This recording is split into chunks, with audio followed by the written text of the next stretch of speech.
So the third new rule of money is, I think the big mistake is, I hear so many people say it's important to save. That's ridiculous. And the reason that's ridiculous is because what happened in 1971 is crucial. In 1971, the U.S. dollar stopped being money. In 1971, the U.S. dollar became a currency. And what that meant is Richard Nixon, in 1971, the president, took us off the gold standard. That's like giving an alcoholic free rein to the bar, or it's like giving somebody who can't control their spending unlimited credit cards.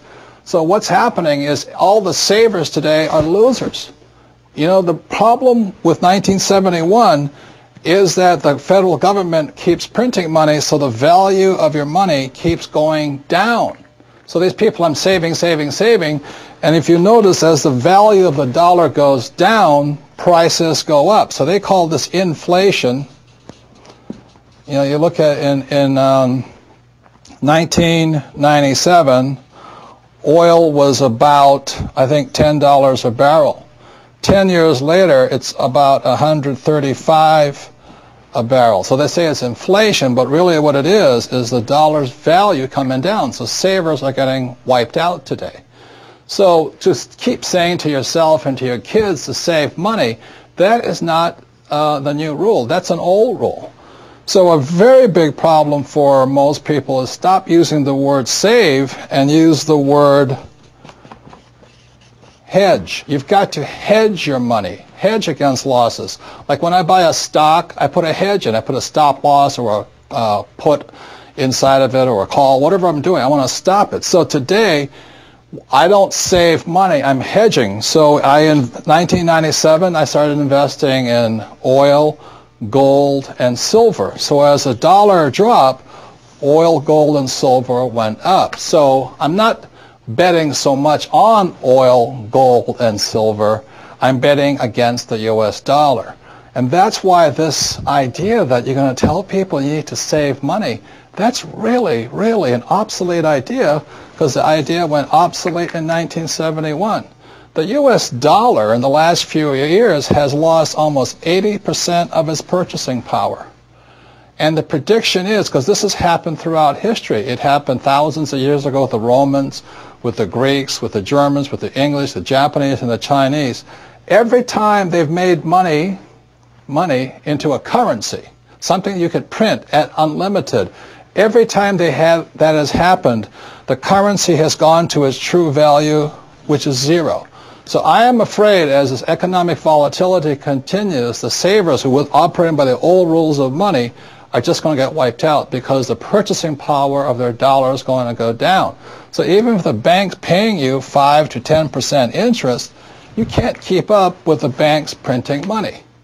So that's the old rule of money, is saving money, and the new rule is hedge. You've got to be able to see what's coming up as something else is coming down.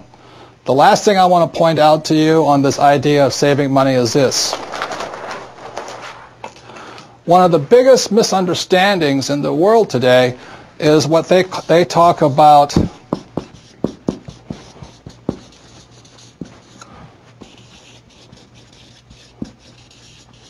if I misspell again, apologize, is the U.S. Federal Reserve Bank, which I believe was created in 1913.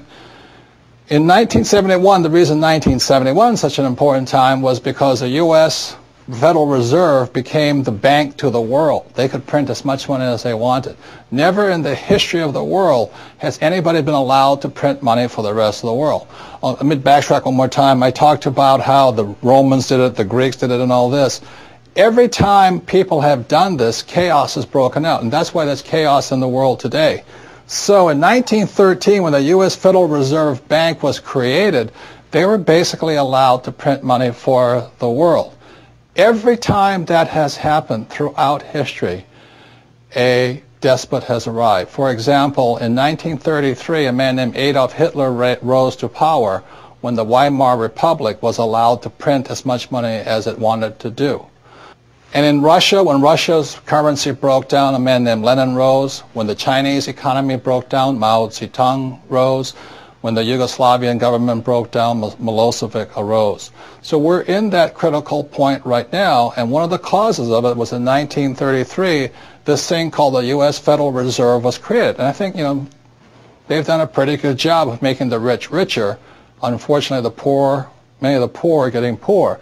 One of the problems of this is you have to understand that, first of all, the U.S. Federal Reserve Bank is not U.S. It is made up of a bunch of international rich guys from all over the world.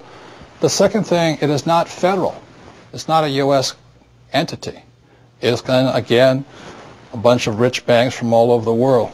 Third, it has no reserves. There is nothing there. And fourth, it's not a bank. So that's why when I talk to people about really needing to understand the new rules of money, which really began to take effect in 1971 when we were allowed to print money for the rest of the world, is understanding that this system here is causing the rich to get richer and the poor and middle class to get poorer, but most importantly, the lower middle class is almost getting wiped out. High prices, volatilities in the market, food getting more expensive, gas getting more expensive, savings getting wiped out, home values going around. And the reason the troubles have started, again, is the U.S. Federal Reserve Bank is not U.S., it's not federal, there's no reserve, it's not a bank. So if you understand that, then you can start to hedge your position rather than save money. And that's the new rule of money.